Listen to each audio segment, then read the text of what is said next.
So have you ever wondered what it's actually like to own a Tesla for a whole year? I mean, beyond all the hype and the flashy reviews? Well, we're about to jump into a real owner's deep dive on their first year with a Model 3. We're talking real costs, what charging is really like, the wild tech, and of course, the final verdict.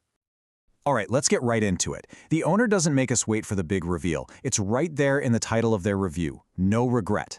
So the real question is, why? What happened during that year that made the experience so good? We're going to break down exactly how they got to that conclusion. Here's how we'll walk through it. We're going to follow their journey, starting with the one thing that's on everybody's mind, the money. Then we'll get into the day-to-day stuff, like charging, what it's like using that famous full self-driving, and all those little details that make the car so different, before we circle back to that final verdict. Okay, first up, let's talk about the real cost of ownership. This is the big one, right? We're going to look at every single dollar they spent in that first year, from the down payment on the lease to the monthly bills, insurance, and yeah, even the accessories. You know, what's great here is how transparent this is. So you've got a one-time payment of about $4,600, a monthly lease of $310, and then you add in insurance and DMV fees. The owner did the math, and it all comes out to roughly $600 a month. That's the total cost of ownership. But, and then this is a huge but, this is where the entire story just flips on its head. That monthly cost doesn't even touch the biggest savings of all, fuel. So the owner compared the brand new Tesla to their old car, a Honda CR-V. Driving the Honda cost them about 16 cents a mile. The Tesla, a measly 3.5 cents a mile. That's just wild. And this chart just makes it so incredibly clear, it's not even a close comparison. Driving the Tesla on a per-mile basis is only about 20% of the cost of running a similar gas car.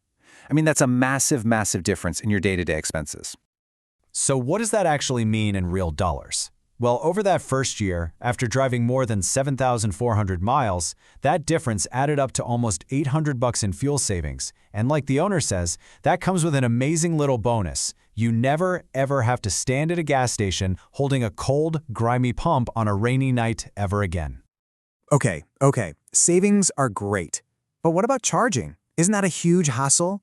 You know, for a lot of people, that's the biggest thing holding them back. But according to this owner, it's not a chore at all.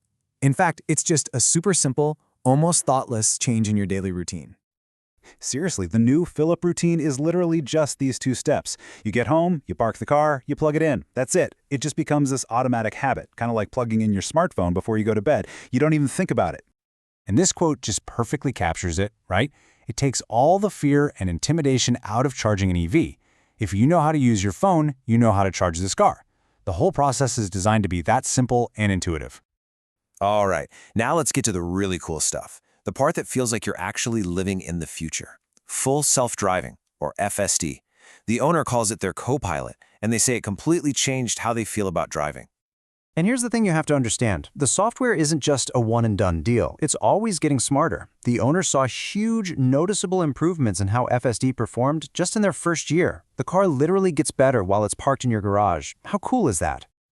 And the benefits here go way beyond just convenience. We're talking real safety improvements. The owner said FSD actually saved them from a potential T-bone accident and spotted people they never would have seen. But beyond that, it just erased the stress of sitting in traffic, turning about 200 hours of commuting into, well, hours of peace. So apart from the huge things like the cost savings and FSD, the owner found it was often the smaller, everyday details that really created that feeling of living in the future. I mean, first off, the car is just beautiful and so smooth to drive. The built-in navigation is hands down the best out there. But then you get all the fun stuff, like software updates with games and AI, a dog mode that's actually super useful, and the peace of mind of being able to check on your car from anywhere on your phone. It all just adds up to an experience that always feels new. Now, the owner also made a really smart financial move. They decided to lease, and their reasoning here is super important for anyone thinking about getting a Tesla. They don't see the car as a traditional car. They see it as a piece of rapidly evolving tech, just like your smartphone. Leasing means they don't have to worry about the value dropping as the technology gets better and better every year. So, after a whole year and more than 7,400 miles on the road, what's the big takeaway? What does this all mean? Not just for this car, but maybe for the future of driving itself. You know, this whole experience of leasing a piece of cutting-edge tech got the owner thinking even bigger. It made them wonder about the whole idea of owning a car at all. I mean, with stuff like robotaxis getting closer and closer to reality, does it really make sense to own an expensive thing that just sits in your driveway 95% of the time? It's a really interesting question. And for anyone out there who's been listening to all this and is now kind of on the fence, the owner shared one last piece of practical advice, a real, tangible next step if you're seriously thinking about making the jump yourself. They point out that if you use a referral link, you can get a pretty nice discount. Or maybe even better, 3 free months of full self-driving. That way you can experience that co-pilot feature for yourself. So yeah, from saving big money to a totally stress-free commute, this owner's first year was just overwhelmingly positive. It's a pretty compelling look at a future that, for a lot of people, is already here.